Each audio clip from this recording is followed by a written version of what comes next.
à l'intention des pays frères africains qui croient tirer leur épingle du jeu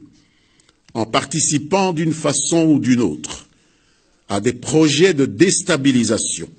de leurs voisins par certaines puissances non africaines qui veulent, contre toute évidence, faire admettre qu'on peut apporter la démocratie par les canons, nous disons qu'il n'y a rien de nouveau dans ce jeu malsain qu'on tente de leur faire jouer sous nos tropiques. Le défunt président zaïrois, le maréchal Mobutu, s'y était prêté en son temps, souvenez-vous, en offrant il n'y a pas si longtemps, depuis notre territoire, des facilités pour aider à imposer le maintien de l'Angola dans le giron occidental, au plus fort de la guerre froide. Souvenez-vous, il a aussi permis l'installation de bases militaires au nord-est de notre pays, dans l'actuelle province du Haut-Ouélé. S'il y a aujourd'hui un aéroport macadamisé à Isiro, c'est le fruit de cette politique pour la partition du Soudan, qui a résulté in fine à la véritable boucherie humaine actuelle au Sud-Soudan, qui évidemment n'intéresse plus ceux qui ont patronné la partition de ce pays voisin. L'on se souvient également que le maréchal avait même envoyé la fine fleur des forces armées zaïroises de l'époque intervenir aux côtés d'un des belligérants dans le conflit rwandais au début des années 90, qui a dégénéré avec le génocide de 1994, de triste mémoire. Tout cela dans l'espoir naïf de tirer une quelconque rétribution substantielle pour lui-même et pour son régime. On sait de quelle manière il a été jeté, tel un Kleenex, dans les poubelles de l'histoire, après avoir été usé, utilisé par ceux-là même qui lui faisaient croire qu'il était leur partenaire de prédilection. Mesdames, Messieurs, ces expériences malheureuses, très récentes, devraient inspirer la génération actuelle des dirigeants africains à comprendre ce qui suit. Premièrement, les États n'ont que des intérêts, ils n'ont pas d'amis. Deuxièmement, la République démocratique du Congo, tout comme certains autres pays africains ici et là, connaissent certes des problèmes, mais aucune solution importée du dehors de leurs frontières ne pourra y apporter des réponses durablement favorables à leur peuple. C'est ce que Patrice Emery Lumumba, d'heureuse mémoire, nous a inculqué en insistant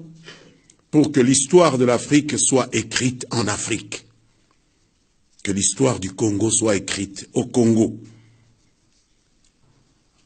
par les Africains, par les Congolais, et non à Bruxelles, à Paris, à Londres ou à Washington. Troisièmement, les pays africains qui se hasarderont à servir de tête de pont ou de sous-traitants à des stratégies extérieures hostiles à la République démocratique du Congo, élaborées ailleurs, seront toujours payés en monnaie de singe, en plus de la résistance farouche du peuple congolais à laquelle ils devront s'attendre, parce que nous en avons maintenant les moyens. Quatrièmement, l'Union africaine et la Conférence internationale sur la région des Grands Lacs sont les seuls cadres de concertation et d'élaboration des politiques communes aux États membres. Il ne serait pas de bonne politique de s'en servir comme instrument à la disposition des intérêts particuliers de ceux que nous, États membres de ces organisations régionales et sous-régionales, désignons, pour coordonner le temps d'un mandat, nos actions au nom et pour le compte de tous les 10 États membres, et pas au nom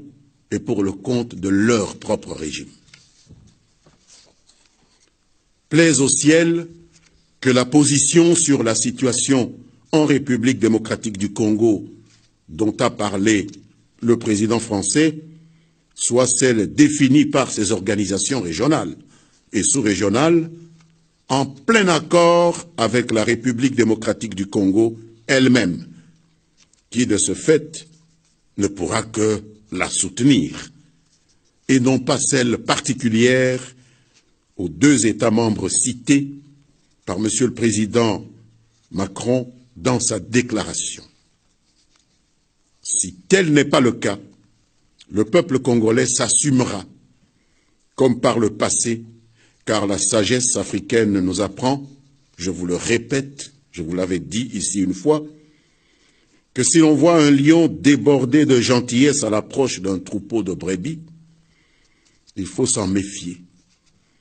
car cela n'est pas l'expression de l'amour qu'il éprouverait envers le troupeau,